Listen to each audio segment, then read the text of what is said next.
नमस्कार विद्यार्थी मित्रांनो, आज आपण महात्मा फुले यांच्या सत्यशोधक समाजाचा अभ्यास करणार आहोत. महात्मा फुले यांनी स्थापन केलेल्या सत्यशोधक समाजाचा एक ब्राह्मणोत्तर चळवळीमध्ये कशा पद्धतीने रूपांतर झालेलं आहे, सत्यशोधक समाजाचे उद्देश काय होतं, त्याच्या स्थापनेमागचा त्याची तत्त्वे काय होती याचा आपण सविस्तर अभ्यास करणार आहोत. हे पाहत असताना तत्कालीन परिस्थितीसुद्धा आपल्याला त्याचा अभ्यास करावा लागेल. तत्कालीन परिस्थिती ही बहुजन समाजाच्या दृष्टीने अनुकूल नव्हती. बहुजन समाजाचं मोठ्या प्रमाणात ब्राह्मण वर्गांकडून एक शोषण होत होतं आणि धार्मिक बाबतीमध्ये त्याचं मोठ्या प्रमाणात शोषण होत होतं. धार्मिक, सामाजिक, आर्थिक, म्हणजेच धार्मिक ही एक बाब, याच्याच माध्यमातून सामाजिक आर्थिक त्याचं शोषण होत होतं. आणि हे त्याचं शोषण थांबण्यासाठी त्याचे हक्क, त्याचे अधिकार, त्याला समाजामध्ये समानता मिळवून देण्यासाठी महात्मा फुलेंनी आपलं एक सत्यशोधक समाजाच्या माध्यमातून प्रयत्न करण्यास सुरुवात केलेली आपल्याला दिसून येतं. महात्मा फुलेंचं समाज सुधारणेचं हे कार्य 1948 पासून सुरू झालेलं होतं. 1948मध्ये त्यांनी मुलींची पहिली शाळा काढून मुलींच्या शिक्षणावर त्यांनी भर दिला होता. त्या काळामध्ये मुलींच्या शिक्षणाला अगदी समाजामध्ये मान्यताच नव्हती. त्या काळामध्ये त्यांनी मुलींच्या शिक्षणासाठी शाळा स्थापन केल्या. अस्पृश्य मुलांनासुद्धा शिक्षणासाठी त्यांनी शाळा सुरू केल्या होत्या. अशा पद्धतीने त्यांनी या शिक्षणाबरोबरच जातीभेद निर्मूलन, बालहत्या प्रतिबंध, विधवा विवाह अशा अनेक सामाजिक सुधारणेचं काम त्यांनी सुरू केलेलं होतं. पण सगळ्यात महत्त्वाचं त्यांचं जे कार्य म्हणू शकतो आपण की ते म्हणजे त्या काळामध्ये ब्राह्मण वर्गाकडून या सगळ्याच समाज सुधारणेला जो विरोध होत होता, त्यांचं जे सर्वश्रेष्ठ स्थान होतं ते स्थान कुठंतरी डगमगायला लागलेलं होतं. तर या पार्श्वभूमीवर ब्राह्मण वर्गाकडून जो विरोध होत होता किंवा महात्मा फुले यांच्या कार्याला, त्या विरोधाला झुगारून महात्मा फुलेंनी आपलं सामाजिक कार्य पुढं नेलेलं आपलं दिसून येतं.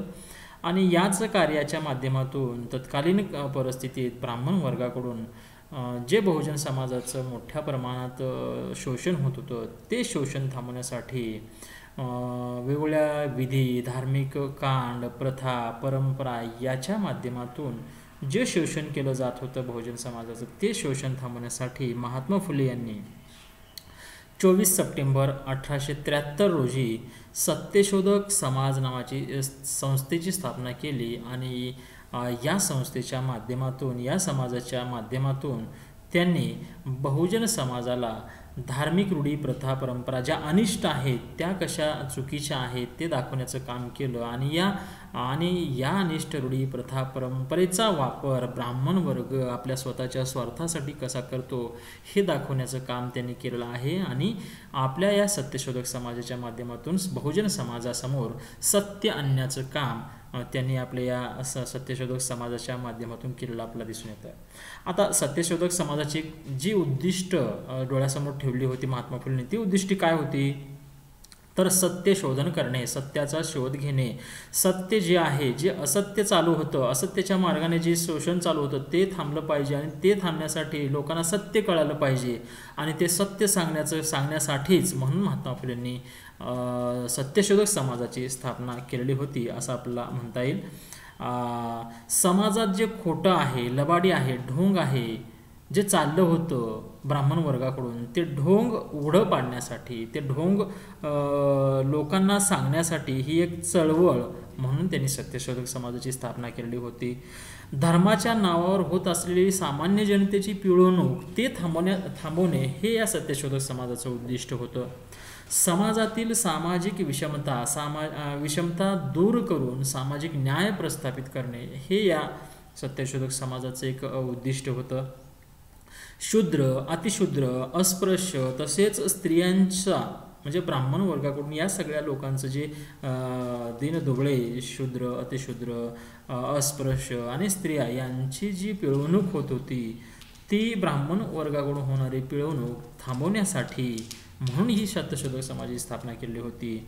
आणि ब्राह्मणेतर समाजाला शिक्षण देणे हा एक मुख्य उद्देश या सत्यशोधक समाजाचा होता. कारण का त्या काळामध्ये ब्राह्मणांनाच शिक्षणाचा अधिकार होता, ब्राह्मणेतरांना शिक्षणाचा अधिकार नव्हता. सामान्य, गरीब, कष्टकरी, अस्पृश्य, मुलींना शिक्षणाला परवानगी नव्हती किंवा शिक्षण नाकारलेलं होतं त्या काळाच्या समाजव्यवस्थेनं.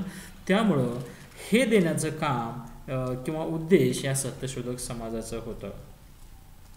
आता या सत्यशोधक समाजाच्या माध्यमातून जे काही कार्य करायचं होतं ते कार्य काय होतं, तर सर्वप्रथम जातीभेद नष्ट करणे, सामाजिक समता प्रस्थापित करणे. त्या काळामध्ये समाजामध्ये चातुर्वर्ण व्यवस्था, त्यानंतर जातीय व्यवस्था आणि या जातीय व्यवस्थेतून निर्माण झालेली सामाजिक विषमता, ही सामाजिक विषमता दूर करणे आणि त्यांच्यात समता प्रस्थापित करणे हे एक मुख्य कार्य या सत्यशोधक समाजाच्या माध्यमातून महात्मा फुले यांनी हाती घेतलेलं होतं.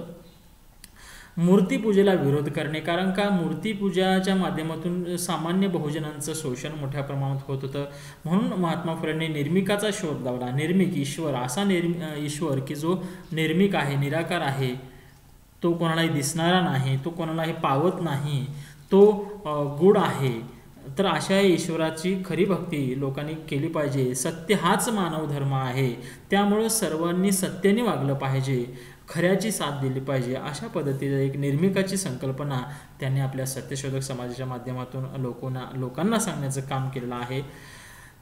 लोकांना त्या काळामध्ये ज्योतिष, भूत, पिशाच, बाधा अशा ज्या भीती दाखवून त्यांच्याकडून त्यांचं शोषण केलं जात होतं, ह्या भीतीतून मुक्त करणे हे एक सत्यशोधक समाजाचं काम होतं. आजही आपण बघतोय समाजामध्ये आज आपण जग एवढं पुढे गेलंय म्हणतो, आज 21व्या शतकामध्ये आपण आहे म्हणतोय, विज्ञान तंत्रज्ञानाने इतकी प्रगती केली असं आपण म्हणतोय. शिक्षणाचं त्या काळापेक्षा तर कितीतरी पटीने आपण शिक्षणामध्ये पुढं म्हणजे प्रमाण वाढलेलं आहे. एवढं असून सुद्धा मोठ्या प्रमाणात या ज्योतिष, भूत, पिशाच, बाधा या गोष्टीला शिक्षित वर्गच मोठ्या प्रमाणात बळी पडतो, हे सुद्धा तेवढं सत्य आहे. म्हणजेच हे समाजाच्या मानसिकतेमध्ये घुसलेलं एक भूत आहे, ते भूत बाहेर काढणं हे महात्मा फुलेंचं सत्यशोधक समाजाचं कार्य होतं. दुसरं महत्त्वाचं म्हणजे त्या काळामध्ये बहुजन समाजाची प्रत्येक विधी, जी धार्मिक विधी ही ब्राह्मणाशिवाय होत नव्हती. ब्राह्मणाच्या मध्यस्थीशिवाय कोणतीच विधी संस्कार होत नव्हते. म्हणून महात्मा फुलेंनी त्याला विरोध केला आणि सत्यशोधक समाजाच्या माध्यमातून पंचाच्या मार्फत धार्मिक कार्य करण्याचं कार्य सुरू केलं. कोणतेही 5 व्यक्ती एकत्र येऊन सामुपचारानं त्यांनी ते विधी कराव्यात असं त्यांचं म्हणणं होतं. म्हणजे देव, ईश्वर आणि भक्त यांच्यामध्ये मध्यस्थांची गरज नाही, ब्राह्मणाची गरज नाही. कोणतेही कार्य आपण स्वतःसुद्धा करू शकतो, अधिक साध्या आणि सोप्या पद्धतीने केलं पाहिजे. त्याच्यासाठी दान, धर्म, बळी अशा काही गोष्टी करायच्या नाहीत. अशा पद्धतीनं मध्यस्थीशिवाय विवाह, इतर विधी संस्कार करण्याचं एक नवीन संस्कार त्यांनी सत्यशोधक समाजाच्या माध्यमातून समाजासमोर आणलेल्या होत्या. त्याचबरोबर या सत्यशोधक समाजाचं दुसरं महत्त्वाचं कार्य म्हणजे बालविवाहाला विरोध करणे. त्या काळामध्ये अगदी लहान वयामध्ये मुलामुलींची लग्न होत होती. महात्मा फुले हे सुद्धा त्याचे बळी आहेत किंवा त्यांचं सुद्धा लग्न वयाच्या 13व्या वर्षी झालेलं होतं. म्हणजे अशा पद्धतीने बालविवाह हे वैज्ञानिक दृष्टीने सुद्धा योग्य नसतं, त्याचे पुढं भविष्यामध्ये वाईट परिणाम होतात. म्हणून बालविवाहाला विरोध त्यांनी केलेला होता. त्याचबरोबर विधवांचे विवाह, पुनर्विवाहाचं त्यांनी समर्थन केलं होतं. कारण का एकदा विधवा झाल्यानंतर स्त्रीला केश वपन केलं जात होतं, तिला म्हणजे एक समाजामध्ये तिला स्थान, सगळ्या सार्वजनिक कार्यक्रमामध्ये स्थान दिलं जात नव्हतं. तिला एक आपल्या समाजापासून वेगळी वागणूक दिली जात होती. त्यामुळं विधवांचं सुद्धा पुनर्विवाह झालं पाहिजे, या गोष्टीचं त्यांनी समर्थन केलं दिसतं महात्मा फुलेंनी या सत्यशोधक समाजाच्या माध्यमातून. त्याचबरोबर स्त्री शिक्षणाला प्राधान्य, म्हणजे तत्कालीन परिस्थितीमध्ये आत्ता सांगितल्याप्रमाणे स्त्रियांच्या शिक्षणाला समाजामध्ये विरोध केला जात होता आणि स्त्री शिक्षण साठीच महात्मा फुलेंनी पहिल्यांदा 1848मध्ये पुणे येथे भेडेवाड्यामध्ये मुलींची पहिली शाळा स्थापन केली आपल्याला दिसून येतं. म्हणून स्त्री शिक्षणासाठी त्यांचं मोठं योगदान आहे. स्त्रियांना शिकवण्यासाठी शिक्षिका नव्हती, तरी त्यांनी आपल्या पत्नीला सावित्रीबाईला शिक्षण देऊन त्यांनी शिक्षिकासुद्धा म्हणून त्यांना स्त्री शिक्षिका त्यांनी हे केलेलं आहे. म्हणजे त्यावेळी शिक्षकसुद्धा मिळत नव्हते आणि त्या काळामध्ये त्यांनी आपल्या पत्नीला शिकवून तीसुद्धा भर केलेली आपल्याला दिसून येतं. त्यानंतर शेतकरी व कामकरी, कष्टकरी लोकात जागृती घडवून आणणे हे एक त्या काळातील महत्त्वाचं हे होतं, उद्देश होता. या सत्यशोधक समाजाचं. कारण का शेतकरी, कष्टकरी, कामगार लोकांचं ब्राह्मण वर्गाकडून या ब्राह्मण वर्गांच्याच हातामध्ये काय म्हणतो आपण संपत्ती, पद असल्यामुळं ते आपल्या पदाचा गैरवापर, आपल्या संपत्तीचा गैरवापर ह्या कष्टकरी, ह्या शेतकरी लोकांचं शोषण करण्यासाठी करत होते. आणि या शेतकरी आणि कष्टकरी लोकांमध्ये जागृती आणण्याचं काम, त्यांच्यामध्ये शिक्षण त्यांना देण्याचं काम महात्मा फुलेंनी या सत्यशोधक समाजाच्या माध्यमातून केलं आहे. शेतीला पाणी व मुलांना शिक्षण हे या त्यांच्या या शेती आणि शेतकरी सुधारण्यामागचं एक ब्रीदवाक्य होतं. आणि हे वाक्य घेऊन त्यांनी आपल्या कार्याला सुरुवात केली होती. त्यांनी शेतकऱ्यांच्या सुधारणेसाठी अनेक ग्रंथरचनासुद्धा केल्या आहेत. शेतकऱ्याचा आसूड असेल, गुलामगिरी असेल, अनेक ग्रंथनिर्मिती त्यांनी केली आहे. त्यामध्ये शेतकऱ्यांची परिस्थिती आणि त्यांचं शोषण आणि त्यासाठी शेतकऱ्यांनी काय केलं पाहिजे याविषयी लिहिलेलं आपल्याला दिसून येतं. सत्यशोधक समाजाची काही तत्वे आहेत. ईश्वर हा निर्मिक आहे, सर्वव्यापी आहे, निर्गुण आहे, सत्यमय आहे. अनेक देवतावादामुळे काय झालं की समाजामध्ये एकसूत्रीपणा नव्हता. प्रत्येक व्यक्ती वेगवेगळ्या देवधर्माची पूजा अर्चा करत होता, त्यामुळे त्यांच्यामध्ये एक समानता नव्हती. आणि ही एक समानता आणण्यासाठी एकेश्वरवादाचा त्यांनी पुरस्कार केला. ईश्वर हा एकच आहे, तो निर्मिक आहे, निर्गुण आहे, निराकार आहे, आपण सर्व त्या एकाच ईश्वराची लेकरे आहोत, अशा पद्धतीचा एक विचार समाजाला देण्याचं काम आणि समाजाला एकत्रित बांधण्याचं काम महात्मा फुले करताना दिसतात. ईश्वराची भक्ती करण्याचा प्रत्येक व्यक्तीला पूर्ण अधिकार आहे, त्यासाठी मध्यस्थांची गरज नाही. आपण प्रत्येक कार्य आणि विधी ही पुरोहिताला मध्ये घेऊनच करत असतो, पण ती अजिबात गरज नाही. कोणत्याही पुरोहिताशिवाय आपण प्रत्यक्ष ईश्वराचं पूजाविधी करू शकतो, त्याचं दर्शन घेऊ शकतो, त्याची प्रार्थना करू शकतो. म्हणून पुरोहिताशिवाय सुद्धा आपण सगळे संस्कार विधी करू शकतो. ही एक नवीन विचार समाजाला, तत्कालीन समाजाला देण्याचं काम महात्मा फुलेंनी केलेलं दिसतं सत्यशोधक समाजाच्या माध्यमातून. त्याचबरोबर त्यांनी मनुष्याची कार्यक्षमता, मनुष्याचं श्रेष्ठत्व, त्या काळामध्ये जे जातीवरून श्रेष्ठत्व कनिष्ठत्व होतं, समाजामध्ये जातीवरून भेदभाव केला जात होता, याविषयी महात्मा फुले म्हणतात की मनुष्याची कार्यक्षमता, मनुष्याचं श्रेष्ठत्व हे त्याच्या जातीवरून ठरत नाही, तर त्याच्या गुणावरून ठरतं. हा विचार त्यांनी त्या तत्कालीन समाजाला दिलेला आहे. आणि जो व्यक्ती गुणानं चांगला आहे, जो व्यक्ती शिक्षित आहे, विवेकी आहे, बुद्धिमान आहे, मानवतावादी आहे, तो व्यक्ती श्रेष्ठ आहे. आणि तो काही जातीनं एखादा व्यक्ती श्रेष्ठ ठरत नाही, हा विचार त्यांना समाजामध्ये रुजवायचा होता. त्याचबरोबर त्यांचं असं मत होतं की जे काही धर्मग्रंथ आपण बघतोय, प्रत्येक धर्माचे काही ग्रंथ आहेत, हे धर्मग्रंथ ईश्वराने निर्माण केलेले नाहीत. म्हणून ते काय संपूर्ण ते त्यामध्ये जे लिहिलेलं आहे ते म्हणजे सत्य असं होऊ शकत नाही. कारण का प्रत्येक धर्माचे धर्मग्रंथ हे त्या व्यक्तीनेच लिहिलेले आहेत, मानवनिर्मितीच धर्मग्रंथ आहेत. त्यामुळं धर्मग्रंथामध्ये लिहिलेली प्रत्येक गोष्ट सत्यच आहे असं मानणं सुद्धा हे मूर्खपणाचं होईल. त्यामुळं आपण प्रत्येक धर्मातील गोष्टी चिकित्सकपणे विचार केलं पाहिजे आणि चिकित्सकपणे विचार करून ते स्वीकारलं पाहिजे. ते योग्य आहे का अयोग्य आहे याचा विचार केला पाहिजे. धर्मग्रंथामध्ये सांगितलं आहे म्हणजे ते अगदी बरोबरच आहे हे आपण मानलं नाही पाहिजे. कारण का ते ईश्वराने निर्माण केलेलं नाही, तर ते व्यक्तीनेच निर्माण केलेलं आहे. धर्मग्रंथ हे ईश्वर निर्मित नसून ते मानव निर्मित आहेत. त्यामुळं त्याचा अभ्यास करताना, त्याचं आचरण करताना, ते स्वीकारताना आपल्या सद्विवेक बुद्धीचा वापर केला पाहिजे आणि जे योग्य आहे तेच स्वीकारलं पाहिजे. प्रत्येक धर्मग्रंथामध्ये जशा चांगल्या गोष्टी आहेत, काही सदोष आपलं चुकीच्या गोष्टीसुद्धा आहेत की त्या काळामध्ये त्या व्यक्तीला वाटतात तसे त्या लिहिल्या आहेत, त्यांना जशा हव्या तशा त्या लिहिल्या आहेत. म्हणून त्याचा स्वीकार करताना प्रत्येक व्यक्तीने आपल्या बुद्धीचा, आपल्या विवेकाचा, आपल्या ह्याचा वापर केला पाहिजे. आणि त्या अर्थानं ते म्हणतात की धर्मग्रंथ हे मानव निर्मित आहेत. ठीक आहे. परमेश्वर सावयव रूपाने अवतार घेत नाही. म्हणजे जी अवताराची संकल्पना आहे हिंदू धर्मामध्ये की ईश्वर हा वेगवेगळ्या रूपाने अवतार घेत असतो आणि त्या अवताराची आपण पूजा करत असतो. पण महात्मा फुले म्हणतात की ईश्वर हा निर्मिक आहे, निराकार आहे, तो कोणालाही दिसत नाही, काही अवतार घेत नाही.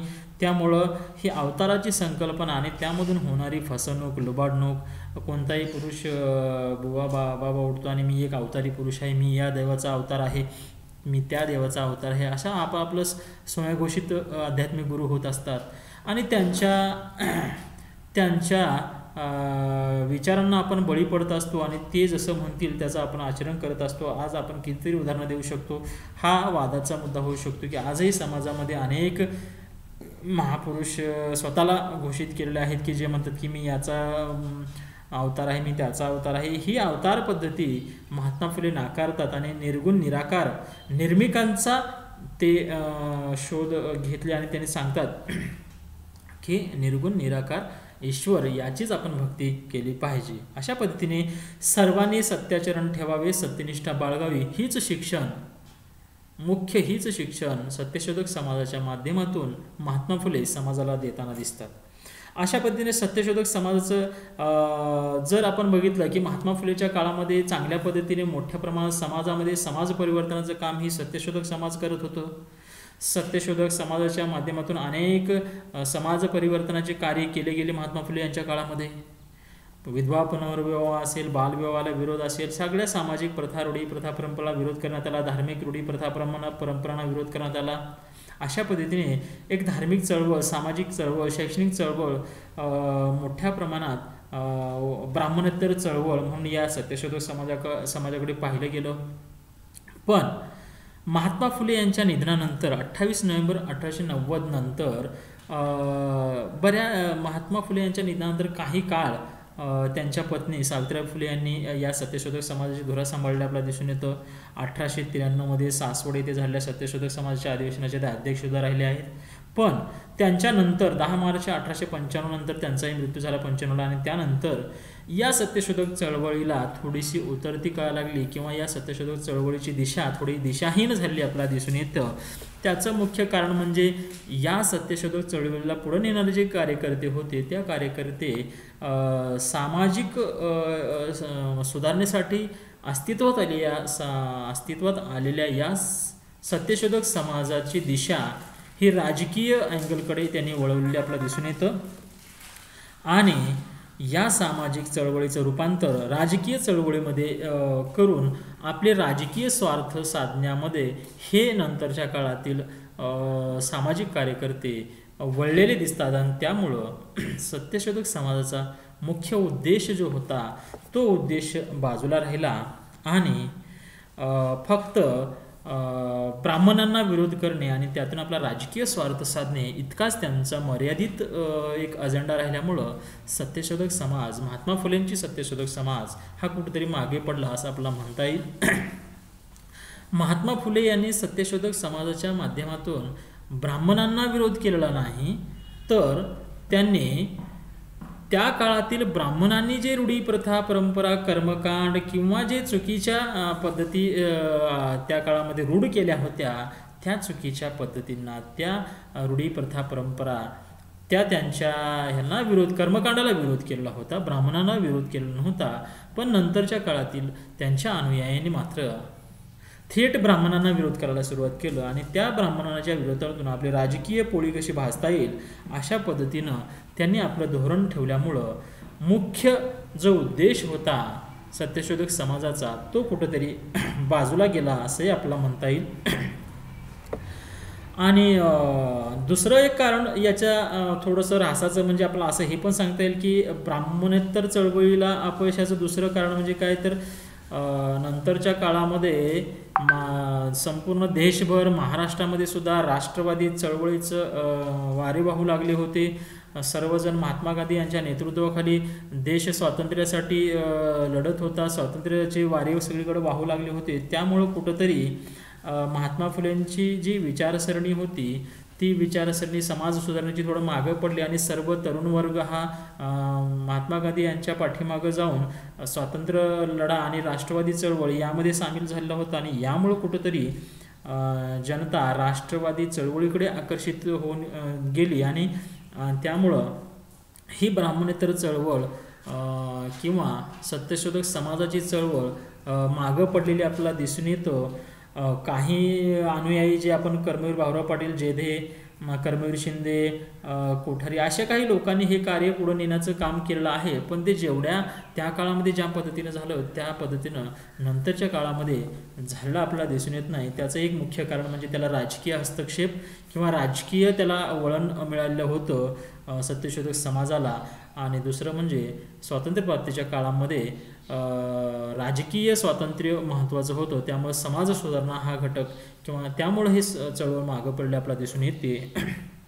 तरीसुद्धा तत्कालीन परिस्थितीमध्ये सत्यशोधक समाजांनी केले कार्य हे खूप मोठं होतं. बहुजन समाजाला विकासाच्या किंवा समतेच्या प्रवाहामध्ये आणणं, त्यांना सामाजिक न्याय मिळवून देण्यामध्ये या सत्यशोधक समाजाची महत्त्वाची भूमिका राहिलेली आहे. त्याचाच पुढं आपण भविष्यामध्ये मोठ्या प्रमाणात सामाजिक परिवर्तनामध्ये त्याचा खूप उपयोग झालेला आपला दिसून येतो. अशा पद्धतीनं महात्मा फुले प्रणीत सत्यशोधक समाज याचा आज आपण थोडक्यात आढावा घेतलेला आहे. तर आज इथं आपण थांबूया. धन्यवाद.